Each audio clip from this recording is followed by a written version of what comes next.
नमस्कार दोस्तों, स्वागत है आपका अपने YouTube चैनल फ्री विद्या पर। दोस्तों आज हम यूपी पुलिस और एसएससी जीडी के लिए मैथ का प्रैक्टिस सेट देखेंगे। आज सेट नंबर 1 है। आपको क्वेश्चन नंबर 1 दिखाई दिया होगा, जो स्लाइड पे दिखाई दे रहा है ना, क्वेश्चन नंबर 1 है। क्या है क्वेश्चन? क्वेश्चन है ए, बी और सी ने 6:5:8 के अनुपात में निवेश के साथ एक फार्म शुरू की है। बी ने 6 महीने के बाद पूरी राशि वापस ले ली।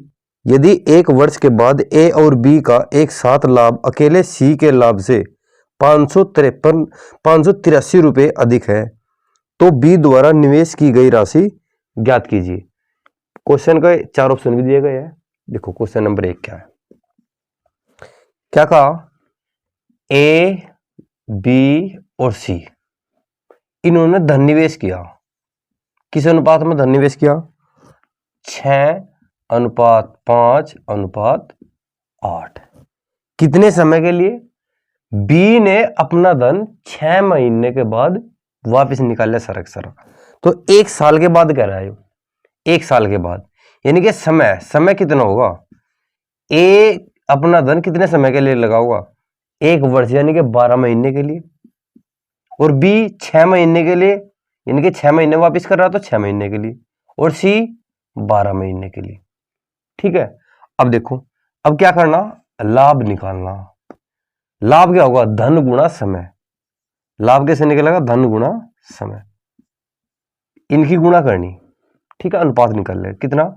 6:12 अनुपात 5:6 अनुपात 8:12। अब जो भी कैंसिल हो कैंसिल कर दो। जैसे 6 एकम 6 हो गया, 6 एकम 6, 6 दूनी 12। किसी और से कैंसिल हो तो कर दो, नहीं तो कोई दिक्कत नहीं है, लिखो 12 एकम 12 अनुपात 5 एकम 5 और 8 दूनी 16। ए बी सी इन तीनों का अनुपात है लाभ का अनुपात। क्या कहा है? इन्हें कहा यदि 1 वर्ष के बाद ए और बी का एक साथ लाभ, किसका? ए और बी का। ए और बी का एक साथ लाभ कितना है? दोनों का 12 और 5 17 है। तो क्या कहा? सी के लाभ से 583 रुपये अधिक है। सी के लाभ से इन दोनों का लाभ 583 रुपये अधिक है। लेकिन रेशो में कितना अधिक है भाई? 16 है इसके पास, 16 रेशो इसके पास, इन दोनों के पास कितना है? 17 रेशो। एक रेशो तो अधिक है, एक रेशो अधिक है तो किसके बराबर होगा? 583 रुपये का अधिक, 583 रुपये के बराबर होगा एक रेशो। क्या पूछा? तो बी द्वारा निवेश की गई राशि। बी द्वारा, अब बी ने कितने निवेश की थी राशि? बताओ कितनी की थी भाई? लाभ निकालो या राशि निकालो, कोई दिक्कत नहीं है। राशि पूछी उनने, तो ये रबी कितने रेशो था? 5 रेशो। 5 ही गुणा कर दो कितने में? 583 में। भाई 583 गुणा 5 करो, 5 से 15, 15 का 5 का 80 लगा 1, 5 × 8 = 40 और 1 41 के 1 का 80 लगे 4, 5 × 5 = 25 और 4 29, 2915 रुपये बी ने निवेश की गई थी राशि। ठीक है। क्वेश्चन नंबर 2 देखो दोस्तों क्या दिया गया है। क्वेश्चन नंबर 2 दिया गया है, यदि एक गोले की त्रिज्या 2 गुनी कर दी जाए तो वास्तविक गोले के आयतन और नए गोले का आयतन का अनुपात। 4 ऑप्शन दिए गए हैं, बताओ आप कौन सा होगा। क्या कहा है? एक गोले की त्रिज्या है, उसकी त्रिज्या क्या करी? 2 गुनी कर दी। तो वास्तविक जो पहला गोला था और बाद वाला गोला, यानी कि पहले वाले गोले की त्रिज्या जो भी थी दूसरे गोले की डबल करनी। बस ये बताना उनका वास्तविक अनुपात क्या होगा आयतन का। देखो गोले का आयतन क्या होगा? 4/3 पाई आर की 3, ये होगा 4/3 पाई आर की 3। अब पहला गोला है R1 मान लिया, अनुपात दूसरा 4/3 पाई R2 की घात 3, ये है गोले का आयतन। ठीक है। पहले देखो ये 4/3 है, इससे कैंसिल हो गया। पाई से कैंसिल क्यों कर दिया? क्यों? देखो पाई का मान फिक्स है, ये भी क्या है? ये फिक्स मान है, रेशो में कैंसिल हो जाएगी। यह क्या बचा? R1 की 3 अनुपात R2 की 3। मैंने पहले ही त्रिज्या 1 मान लो, x मान लो, कुछ भी मान लो। पहले त्रिज्या मैंने 1 सेंटीमीटर मान ली, तो 1 का वर्ग 1 का घन करेगा तो क्या होगा? 1। जब पहले की त्रिज्या 1 है, दूसरे की हमने क्या करनी थी? डबल, तो 2 का घन क्या होगा? 8, आयतन हो गया, क्या गया आयतन 1:8। तो कौन सा क्वेश्चन सही होगा और कौन सा ऑप्शन सही होगा? ऑप्शन नंबर 2 सही होगा। क्वेश्चन नंबर 3 दिया गया है, क्या है? एक पुरुष और एक महिला एक साथ एक कार्य को 12 दिन में पूरा कर सकते हैं। उनकी दक्षता 2:3 के अनुपात में है। महिला अकेले कार्य करते हुए उस कार्य को कितना दिन में पूरा कर सकती है? क्या है? एक तो है मेल यानी कि पुरुष, एक है फीमेल, दोनों का कुछ क्या है काम है। इनकी दक्षता का अनुपात दे रखा, दक्षता का अनुपात क्या है 2:3, मतलब 2:3। ये दक्षता क्या है? दक्षता 1 घंटे में या एक दिन में पुरुष कितना काम कर रहा, एक दिन में महिला कितना काम कर रही। ठीक है, दोनों का काम एक दिन में कितना है 5। क्या कहा उसने कि एक पुरुष एक महिला टोटल काम को 12 दिन में कर सकती है। जब 12 दिन में काम करेगी, एक दिन में 5 करे तो 12 दिन में कितना काम होगा? 12 गुणा कर दो, 12 पंजे 60, 60 काम होगा। तो पूछा क्या है? पूछा महिला कितने दिन में करेगी, टोटल काम को महिला कितने दिन में करेगी। टोटल काम है 60 और महिला एक दिन में कितना कर रही 3, 3 से भाग कर दो, कितना गया 20 दिन में खत्म कर देगी। ठीक है, यदि पुरुष का पूछता तो पुरुष के वैसे निकाल दे, टोटल काम कितना है 60, पुरुष एक दिन में कितना काम कर रहे हैं 2, 2 से भाग कर दो तो कितने दिन लगते पुरुष को, कितने दिन लगते 30 दिन, महिला को 20 दिन। तो कौन सा ऑप्शन सही है? Option number 4। क्वेश्चन नंबर 4 दिया गया है, क्या है?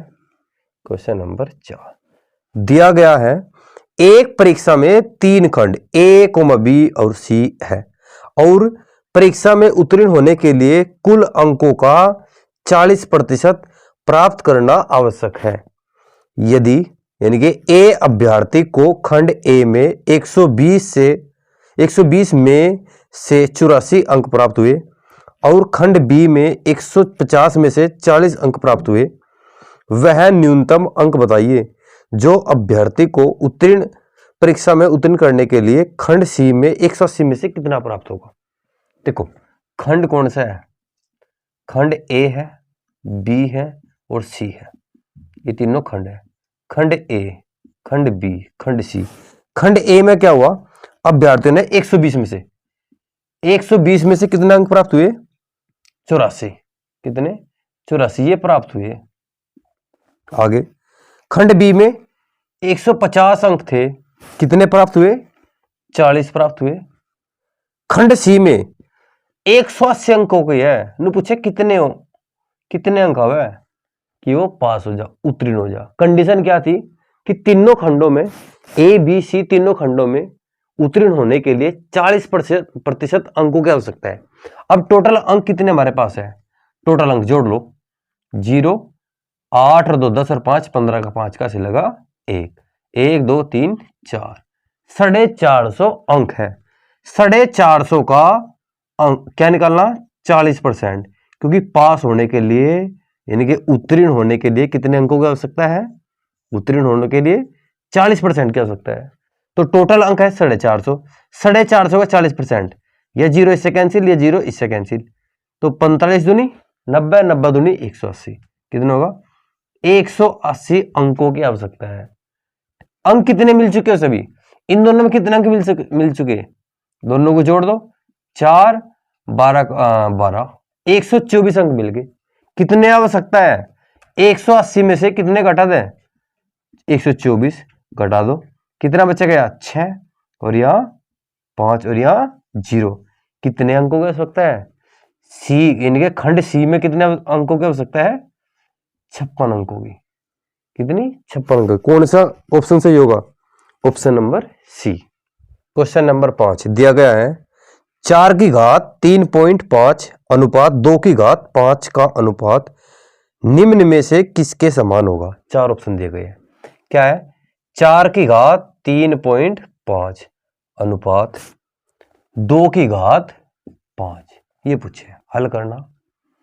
क्या लिखा हुआ है 2 की घात 2 और पूरी घात क्या है 3.5 यानी कि 3.5 अनुपात 2 की घात 5, 2 के अंदर गुण हो जाएगी यानी कि 2 की किसके साथ में गुणा 3.5 के 3.5 की 2 में गुणा करेगा क्या हो जाएगा 7, 2 की घात 7 अनुपात 2 की घात 5।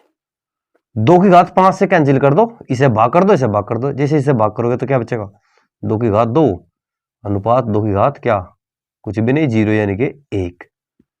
2 की घात 0 का मतलब 1। क्या बचा 2 की घात 2 का मतलब 4, 4 अनुपात 1। तो कौन सा ऑप्शन सही होगा 4 अनुपात 1 अर्थात ऑप्शन नंबर 2 सही होगा। क्वेश्चन नंबर 6 दिया गया है, क्या है, एक वस्तु के अंकित मूल्य पर 20% की छूट देने के बाद एक व्यापारी को 16% का लाभ होता है। यदि वस्तु के क्रय मूल्य में 10% की वृद्धि की जाती है तो उसे उसी अंकित मूल्य पर अब कितने प्रतिशत की छूट देनी चाहिए ताकि पहले जैसा लाभ प्राप्त हो। देखो क्या भाई, कोई वस्तु थी, उसका एमआरपी है, एमआरपी पे छूट मिली 20% की। 100 की वस्तु मान ली हमने, 20% की छूट मिली तो कितने की हमें मिलेगी वो 80 की। याद रखना जब भी एमआरपी पे छूट दी जाएगी तो वो क्या आएगा हमारा एसपी। ठीक है, आगे छूट मिलेगी 20% की, बाद में एक व्यापारी को 16% का लाभ होता है। अब लाभ कब होगा, लाभ उसे सीपी पर होगा। पहले उसने खरीदी कितने की, मान ली उसने खरीदा 100 रुपए का, 16% का लाभ है तो कितने की बेच देगा वो 116 की। अब ये दोनों एसपी है, एसपी है मतलब विक्रय मूल्य है, विक्रय मूल्य दोनों का बराबर करना पड़ेगा हमें। जैसे हम बराबर करेंगे तो इसमें गुणा करनी पड़ेगी 116 की, तो यहां भी गुणा होगी 116 की। यहां दोनों को बराबर करो 80 की गुणा, जब यहां 80 गुणा तो यहां भी 80 की गुणा। अब सीपी कितना होगा 8000 और एमआरपी कितने होगा 11600। इसकी 2 जीरो कैंसिल, इसकी 2 जीरो कैंसिल। सीपी अब है 80, एमआरपी है 116। ध्यान से देखो आगे क्या दिया गया, यदि वस्तु के क्रय मूल्य में 10% की वृद्धि की जाए, 10% की वृद्धि होगी इसमें क्रय मूल्य पर, कितने की 10% की वृद्धि। 80 का 10% निकाल लेंगे तो क्या होगा 8, वृद्धि है तो जोड़ दो 80 और 8 88। इस 80 का मैंने 10% निकाला, क्या करा 80 का 10% निकाल दिया, दोनों जीरो कैंसिल, 8 रुपए आ गया। ठीक है, 80 में 8 जोड़ दे तो 88 रुपए की अब होगी वह वस्तु। क्या कहा फिर, तो उसे उसी अंकित मूल्य पर, कौन से पे जो पहला था, पहला क्या था अंकित मूल्य है हमने माना था 100, पहला अंकित मूल्य क्या था 100 पर अब कितने प्रतिशत की छूट देनी चाहिए ताकि पहले जैसा लाभ प्राप्त हो सके। अब उसे इस वस्तु पे कितने की छूट देनी चाहिए कि पहले जैसा लाभ प्राप्त हो। पहले वस्तु का एमआरपी कितना था 100, अब कितने की होगी वह 88 की, कितने की छूट मिलेगी इस पे 12% की। भाई 100 पे कितने की 12 तो कम हो रहा, तो 12% की छूट मिलेगी। तो कौन सा ऑप्शन सही होगा, ऑप्शन नंबर कौन सा सही है, ऑप्शन नंबर 2। क्वेश्चन नंबर 7 क्या दिया गया है, एक चौराहे पर लगी 4 यातायात बत्तियां क्रम से हर 30 सेकंड 45 सेकंड, 1 मिनट और 75 सेकंड बाद बदल जाती है। यदि सभी बत्तियां एक साथ दोपहर 1:35 PM पर बदलती है तो अगली बार जब वे एक साथ बदलेगी तो वह समय क्या होगा। देखो कितनी बत्तियां हैं, 4 बत्तियां हैं चौराहे पर, एक साथ बजेगी कब 1:35 PM पर, एक साथ बजा दी चारों बत्ती, इनकी जल गई हो। तो पूछ रहा क्या अगली बार किस समय के बाद एक साथ जलेगी। पहली कितने सेकंड पर थी 30 सेकंड, दूसरी 45 सेकंड और तीसरी 1 मिनट अर्थात 60 सेकंड। 1 मिनट का मतलब क्या है 60 सेकंड। और चौथी क्या है 75 सेकंड, कितनी है 75 सेकंड। एलसीएम निकालना सर होगा, एलसीएम निकाल दो, ये भी 15 से भाग, ये भी 15 से भाग, ये भी 15 से भाग, ये भी 15 से भाग, 15 लिख दो पहले तो भाग दे के 15 दूनी 30, 15 तिया 45, 15 चौके 60, 15 5 75। ठीक है, 2 3 और 4 इनका एलसीएम देखो, इन दोनों को तो 4 का और 3 का 12, यानी कि इन तीनों का क्या है 12। यू है 5, 12 का और 5 का कितना होगा 60, और गुणा में क्या था 15, इन दोनों गुणा करो, 15 छिके 90, कितनी सेकंड आएगी 900, ये इसका एलसीएम है। याद रखियो 100 तरीका है एलसीएम निकालने का, कितना है 900 सेकंड। 900 सेकंड क्या करना हमने, मिनट बनानी, मिनट बना दो भाई। 900 को किससे भाग दोगे 60 से, कैंसिल कर दो, कितनी बार 15 मिनट बाद। हर 15 मिनट के बाद क्या होगा, ये बत्तियां क्या होगी एक साथ चमकेगी। किस समय चमकी थी वे 1:35। 1:35 में 15 मिनट जोड़ दो, क्या जगह समय, समय आ जाएगा, क्या आएगा समय बताओ भाई। 1:35 में 15 जोड़ो, 1:50 पर क्या होगा, चारों बत्तियां एक साथ चमकेगी। कौन सा ऑप्शन सही है, ऑप्शन नंबर 2 सही है। क्वेश्चन नंबर 8 क्या दिया गया है, क्वेश्चन नंबर 8 है 2400 रुपए पर n वर्ष के बाद 14% ब्याज पर साधारण ब्याज और 2800 रुपए पर 3 वर्ष अधिक के लिए 8% ब्याज दर पर साधारण ब्याज का संबंधित अनुपात क्रम से 8:7 है।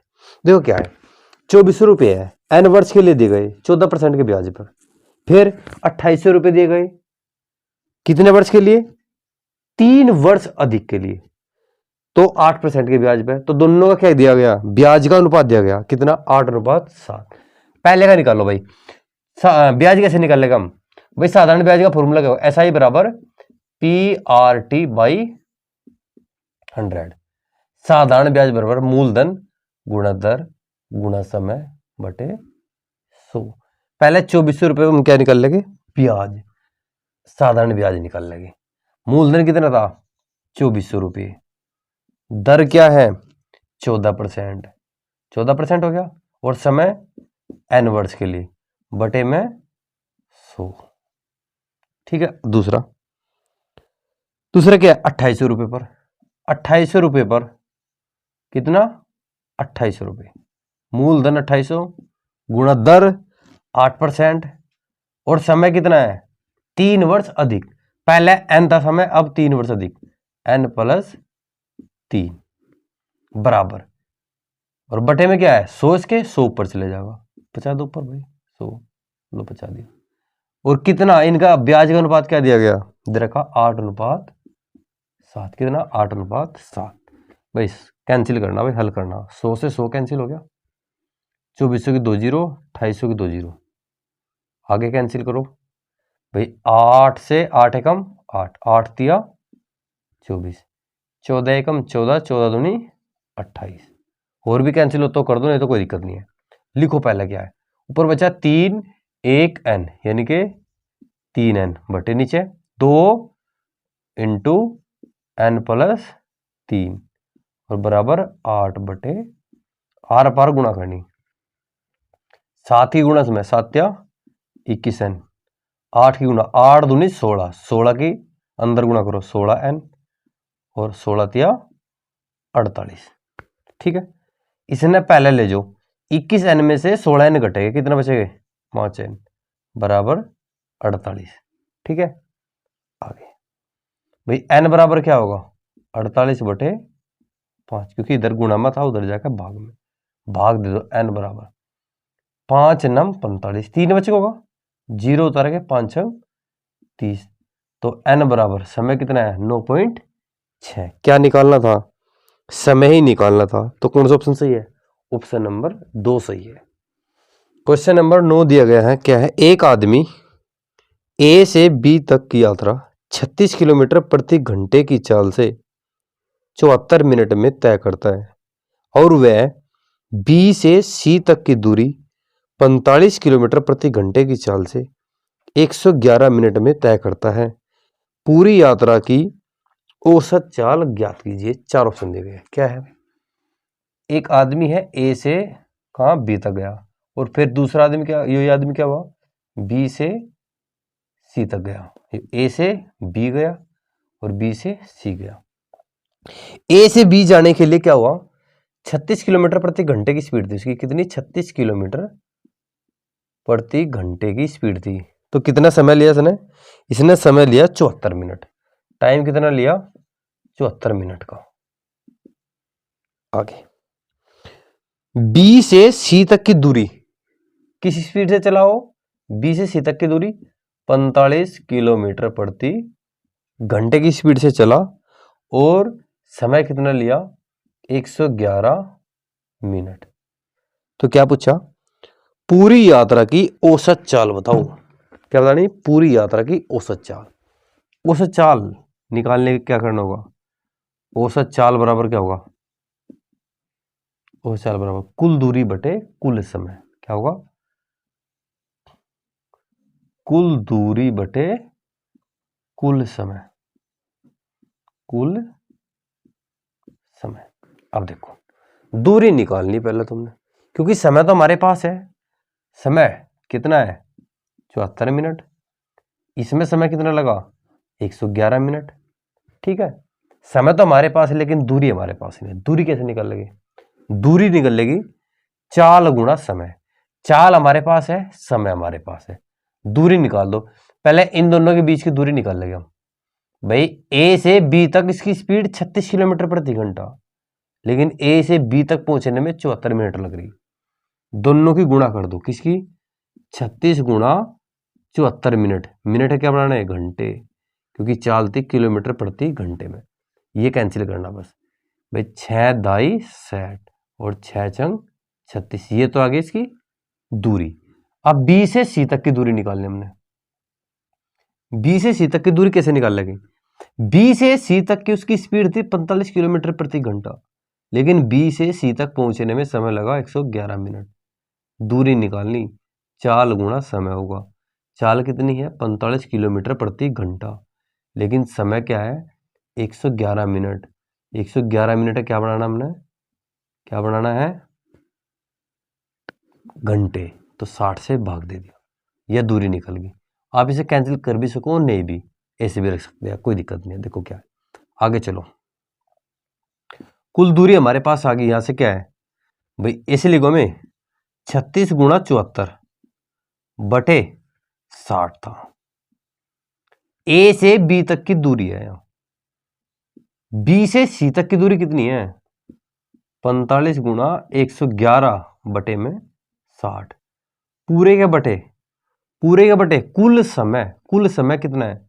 74 प्लस 111 कितने हो गए भाई? 74 में 111 जोड़ेंगे 185 मिनट है। क्या बनाना? घंटा। भाई मिनट के घंटे बनाओगे तो 60 से भाग कर दिया। ठीक है ना? अब देखो, इन दोनों का एलसीएम क्या होगा? 60।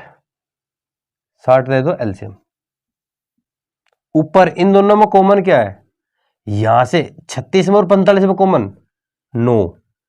74 में और 37 में कॉमन, और 74 में और 111 में 37 कॉमन है। याद रखना क्या भाई? पहले तो 9 कॉमन आया, फिर 37 कॉमन आया। यहां से 9 कॉमन आएगा, 4 बचेगा।